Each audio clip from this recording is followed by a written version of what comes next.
Um caso de analfabetismo funcional. O Moro dá vexame com argumento vulgar contra juiz de garantias. Ele que, cara, fraquíssimo. O Moro é uma figura patética. Ao combater juiz de garantia com argumento vulgar, Moro demonstra que é quase um analfabeto funcional, por Joaquim de Carvalho. Se alguém ainda tinha alguma dúvida sobre a incapacidade técnica de Sérgio Moro para assumir uma cadeira do Supremo Tribunal Federal, agora não tem mais. O juiz postou no Twitter um texto que revela não só a falta de conhecimento jurídico, como a dificuldade que ele tem de interpretar textos e raciocinar abstratamente. Sem exagero, Moro é quase um analfabeto funcional. Eu já tinha percebido isso, né, cônjuge, várias coisas que ele... A forma como ele escreve é mal porca e tosca. Ele diz que ele lê muito, mas lê bosta. Quem lê muito não escreve tão mal quanto ele escreve. Ele se pronuncia também porcamente. Ele pode até saber o inglês, mas, cara, teoricamente, juridicamente, ele é muito fraco, muito fraco. Segue o texto que ele postou a propósito da lei que instituiu o juiz de garantias.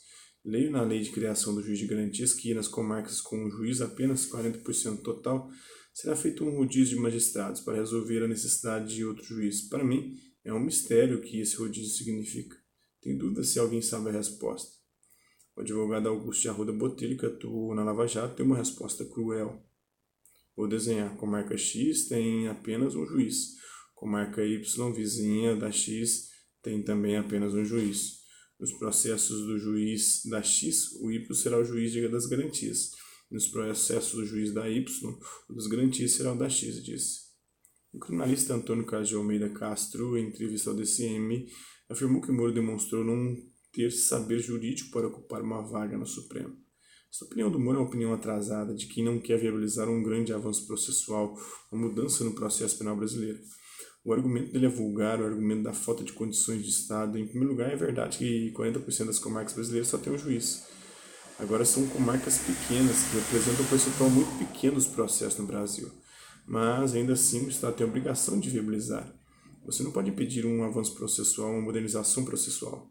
Nós estamos fazendo um tipo de estrutura jurídica que existe em todos os países do mundo pelo simples fato do Estado alegar sua inapetência econômica, afirmou.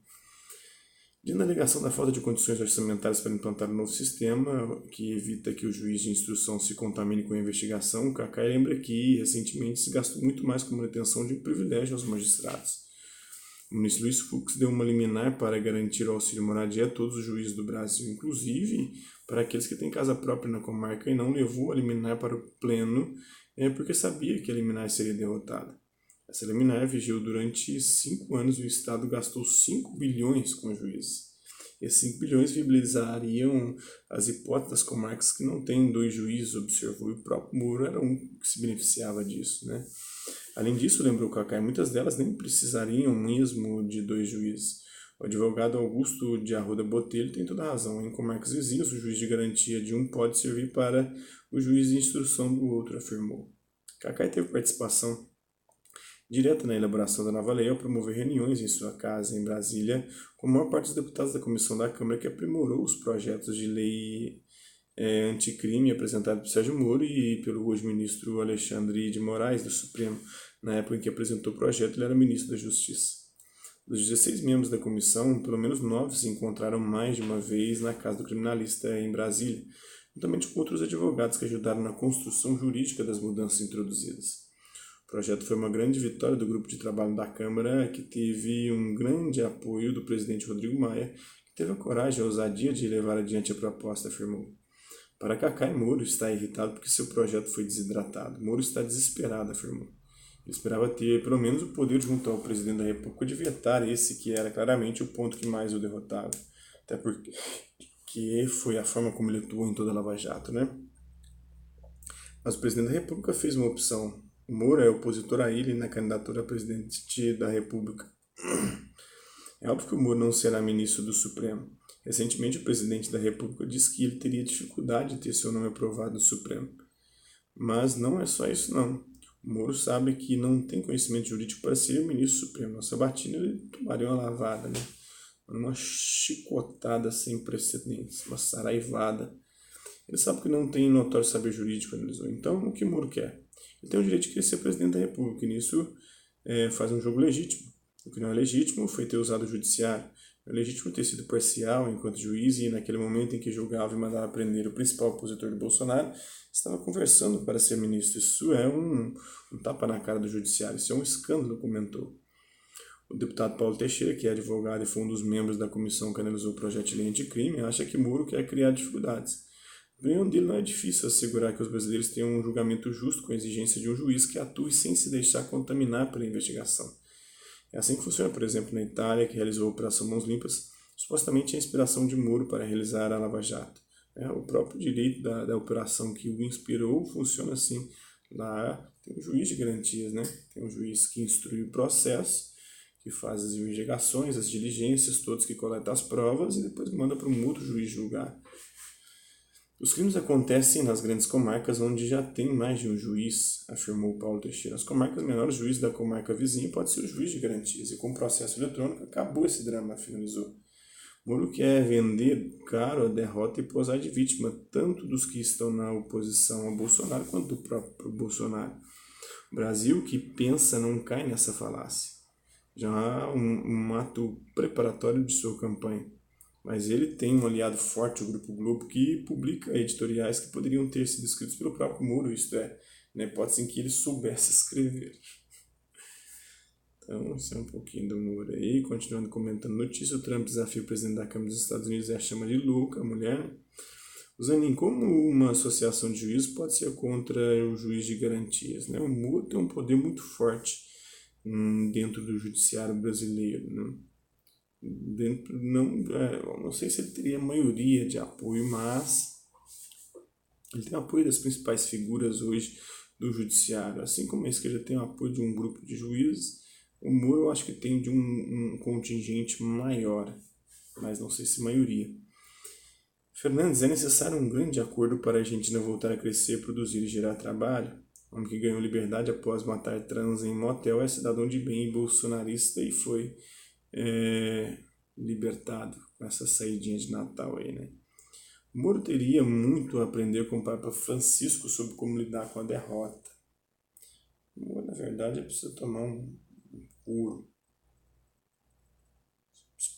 Preferia um couro nas urnas, né? O couro real é mais difícil e nem sempre tão efetivo. Pode torná-lo mais um mártir, assim como Bolsonaro virou um mártir e foi eleito em cima disso, né? A realidade é combustível para a literatura, diz o autor brasileiro de ficção sobre evangélicos, né? Aliás, às vezes a própria realidade é muito pior do que a ficção, né? Muito mais surreal do que a própria ficção. Tem abuso prazeroso para a criança porque o pedófilo sabe como tocar, onde tocar, diz Damares. Na verdade, isso cria uma espécie de trauma que já foi trabalhado na psicologia e o trauma precisa ser repetido. A pessoa, de fato, tem as áreas erógenas, tem um prazer que acaba por sentir, mas também tem a questão do trauma que precisa ser repetido, vira uma espécie de ritual religioso que precisa ser atualizado e o sujeito vai praticar esse pensamento. Por isso que grande parte dos pedófilos eles foram abusados na infância e continuam a reproduzir depois na vida adulta. O lucro para desmatar, lucro para reflorestar, a Amazônia no mercado de carbono. Evo Morales se une à Marcha das Mães da Praça de Maio em Buenos Aires. Falamos aqui. Para combater o juiz de garantia, com argumento vulgar, já falamos. Nós vamos reduzir o preço do gás pela metade, disse o Paulo Guedes. Pode rir? Que vai aumentar. Aumentou hoje, né? Criança pede Minecraft Natal e avô lhe dá um Minecraft do Hitler, né?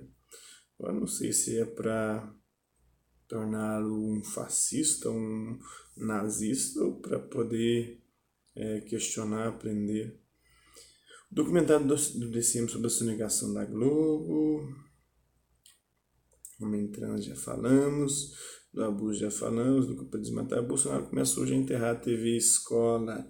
Projeto público que deu certo. Vai enterrar. Ele quer acabar com tudo que é público, né? E qualquer coisa que ele considere como sendo divulgador das ideias de esquerda. A obsessão Bonner troca Lua por Lula no Jornal Nacional e virou um meme nacional. O ódio disseminado pela mídia tomou conta desse país, diz Lula. Quem começou isso foi o PT, né, com esse discurso polarizado e hoje acabou criando um outro lado, cara.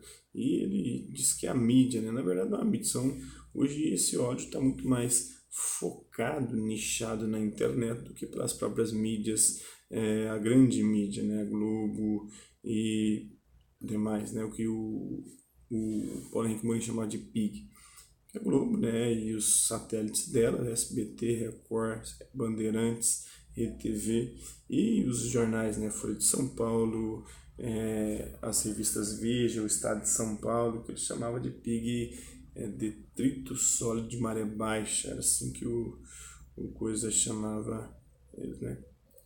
A espetacular Lua no lar de William Bonner no Jornal Nacional. No Rio, casa nem é refúgio para LGBTs excluídos das famílias nas festas de fim de ano. Dois papas, a Folha atribui a Francisco um passado nebuloso, mas quem ajudou a ditadura foi o Jornal dos Frios, né?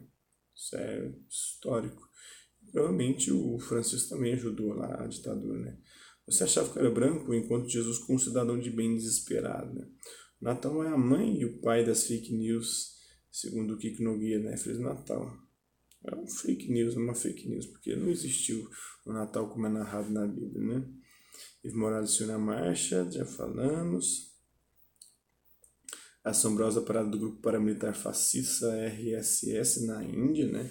O fascismo aí ganhando força no mundo inteiro, os integralistas aqui no Brasil crescendo, inclusive reivindicando o atentado ao Porto dos Fundos. A jornalista russa denuncia atrocidades do governo colombiano contra a própria população. O padre italiano canta o hino antifascista Bella Ciao com fiéis na igreja. Depressão e esperança, Uber, o fim de ano de quem foi demitido da Ford no ABC por Vitor Nuzzi, né? É tenso. Passar o fim de ano desempregado é brabo. Raio-X do comércio, como criar expectativas positivas, eles estão bem nisso. A economia parece dar sinais de que está retomando. O Banco Central na mão do mercado e concentração bancária impede o desenvolvimento do país. Não sei se é só isso, né? Tem erros econômicos estratégicos realizados desde a gestão PT. Prefiro discutir com 100 idiotas a ter um que concorde comigo. A foto de muro com Churchill.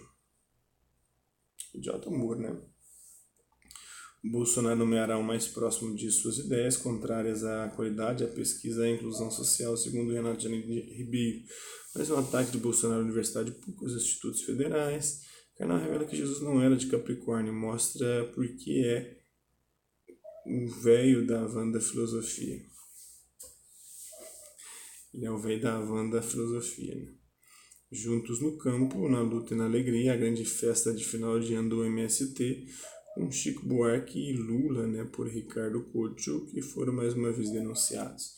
O Brasileirão não merecia, em 2019, ainda aguentar Galvão Bueno narrando futebol. Cara, ele é um ícone, é um mito, é um fenômeno. Não sei por que esse ódio à figura dele, essa cultura do reiterismo, né, do cancelamento. Não vejo assim como tão... Tem problemas, tem defeitos, como todo mundo tem, mas é um cara massa, um cara que tem uma história bacana dentro da narração do jornalismo. Do jornalismo não, né? Da narração esportiva. Deve ser um americano racista que chama o Brasil de jiqueiro, sai de mandíbula quebrada por nigeriano e o povo comemora uma bosta dessa, né? O esquerdista Luxemburgo agora passa um plano para o Luxemburgo e a oportunidade do Palmeiras resgatar a sua história. Um dos fundadores era anarquista do Palmeiras, né? Caracas e a violência cotidiana, o socialismo e a criação de galinhas. Em Caracas, Marihuana conta quantos moradores de rua viu. Pô, tava mostrando para meus shoppings, falando que tava lotado. Eu vi num vídeo aqui do DCM. Um fiasco, né? Porque não tava lotado. Com muitas lojas fechadas, eles não filmaram tudo. Tem uma notícia bem parcial. É claro que não está o caos tudo também, assim como tem a notícia parcial que é feita pelos outros meios de comunicação que querem mostrar que a Venezuela vive um caos. Não é nenhum nem outro. Os dois lados estão comprometidos com uma narrativa.